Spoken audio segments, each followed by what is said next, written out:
If advice was cheap, would you take it? I get messages every day, people asking for help. Mostly mindset. Then someone commented something interesting.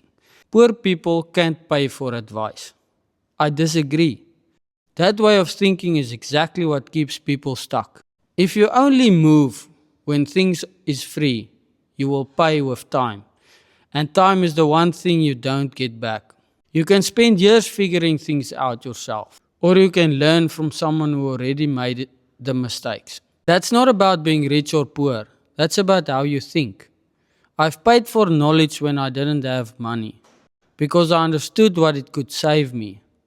If you don't see the value in buying time, you will keep trading your life to learn things the slow and then say you can't afford it. You can't afford not to understand it. That's the difference.